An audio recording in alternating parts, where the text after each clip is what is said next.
Hello, my name is Faith, and for the book talk presentation, I chose to use the Polar Express. My cover is off because of my children. This book is written by Chris von Allsburg, and it was written in 1985 and won the Caldecott in 1986. The Caldecott is a very prestigious award to win for children's literature. The Lexile level for this book is 520L, and I think this book would be great to use for the children around Christmas time in the English language arts class, because you can make lessons plan to help them learn the structure of stories, have them do read alouds, and then talk about what the story means.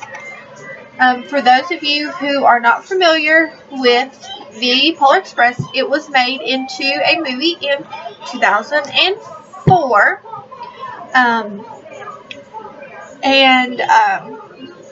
It's a very good little movie. This book is about a young boy who, on Christmas Eve, decides that there is no Santa Claus. Before too long, he hears a train sounding outside of his house, which was very odd. When he walks outside to see what this train was, the attendee told him that it was the Polar Express. The conductor is taking these children to the North Pole to see Santa Claus to receive the very first gift of Christmas. I'll go ahead and read this book. Now, I have one of these special copies, the 30th edition.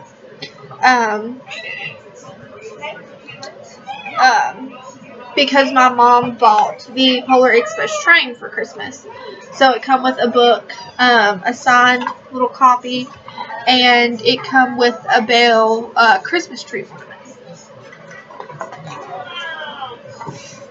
The illustrations are very well. It was also illustrated by Chris von Allsburg. On Christmas Eve, many years ago, I lay quietly in my bed. I did not rustle the sheets. I breathed slowly and silently.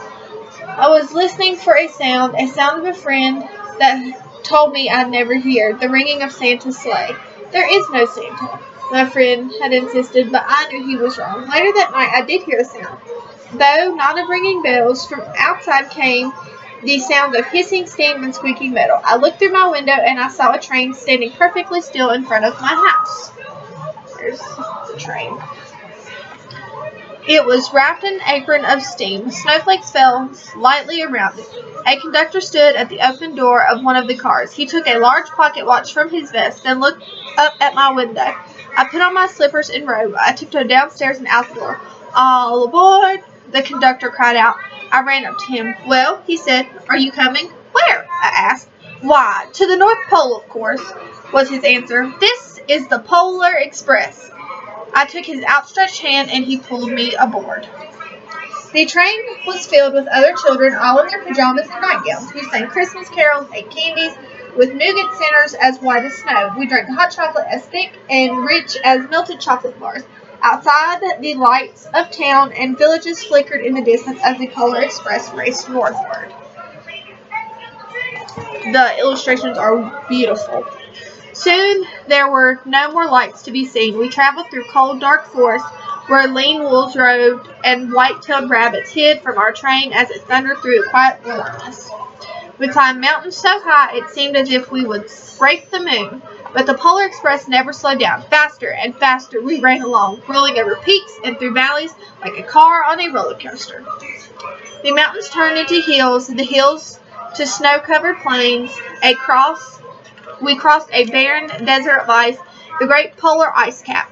Lights appeared in the distance. They looked like the lights of a strange ocean liner sailing on a frozen sea. There, the conductor said, is the North Pole. The North Pole. It was a huge city standing alone at the top of the world, filled with factories where every Christmas toy was made. At first we saw no elves. They are gathering at the center of the city, the conductor told us. That is where Santa will give the first Christmas gift. Who receives the first gift? We all asked. The conductor answered, he will choose one of you. Look, shouted one of the children, the elves. Outside we saw hundreds of elves. As our train blew closer to the center of the North Pole, we slowed to a crawl. So crowded were the streets with Santa's helpers. When the Polar Express could go no further, we stopped and the conductor let us out. We pressed through the crowd to the edge of a large open circle. In front of us stood Santa's sleigh.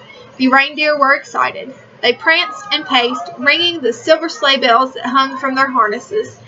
It was a magical sound like nothing I'd ever heard. Across the circle, the elves moved apart and Santa Claus appeared. The elves cheered wildly. He marched over to us and pointing to me and said, "Let's have this fellow here." He jumped into his sleigh. The conductor handed me up. I sat on Santa's knee and he asked, "Now what would you like for Christmas?" There's a picture of the elves. I knew that I could have any gift I could imagine. But the thing I wanted most for Christmas was not inside Santa's giant bag. What I wanted more than anything was one silver bell from Santa's sleigh. When I asked, Santa smiled. Then he gave me a hug and told the elf to cut the bell from the reindeer's harness. The elf tossed it up to Santa. He stood holding the bell high above him and called out, "The first gift of Christmas." There is the reindeer and Santa and the little boy. A clock struck midnight as the elves roared their approval. Santa handed the bell to me. I put it in my bathrobe pocket. The conductor helped me down from the sleigh. Santa shouted out the reindeer's names and cracked his whip. His team charged forward and climbed up into the air. Santa circled above us, then disappeared in the cold, dark polar sky. As soon as we were back inside the Polar Express, the other children asked to see my bell. I reached into my pocket, but the only thing I felt was a hole. I lost the bell from Santa Claus's sleigh. "Let's hurry outside and look for it," said one of the children. But the train gave a sudden lurch and started moving. We were on our way home. This is when he realized that he has lost Santa's bell. You can see he's very sad. It broke my heart to lose the bell. When the train reached my house, I sadly left the other children. I stood at my doorway and waved goodbye.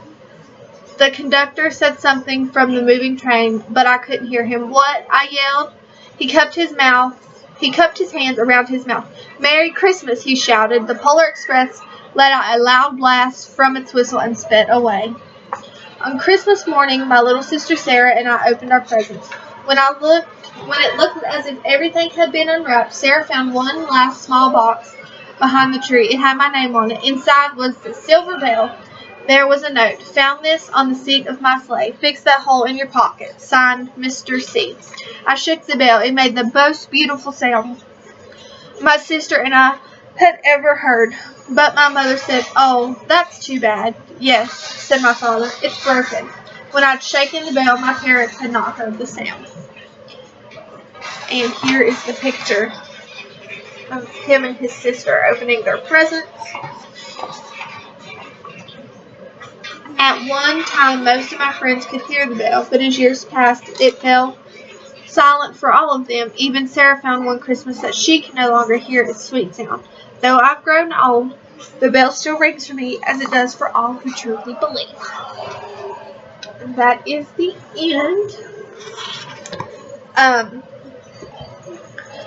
This book is a wonderful story, not only, but you can also use it in lesson plans.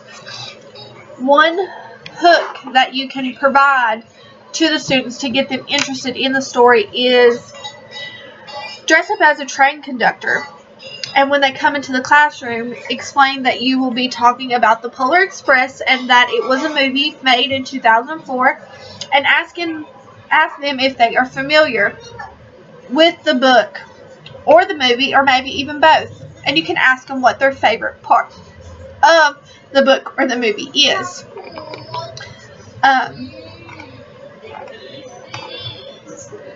To help set the scene, do this story before Christmas break. That way the kids will be thinking about their gifts from Santa Claus. And you can also ask them, instead of choosing a bell, what gift would they have chosen from Santa? And a good cliffhanger of this book is when the young boy lost the silver bell from Santa Claus. He didn't know if he would ever see it again. I truly enjoy the story, as do my children. But you can have the students retell the story. And you can talk about the comprehension part. What you can recite sight words, your vocabulary sight words that are found in this book, if there are any. You can even watch the movie in correspondence with the book. Thank you.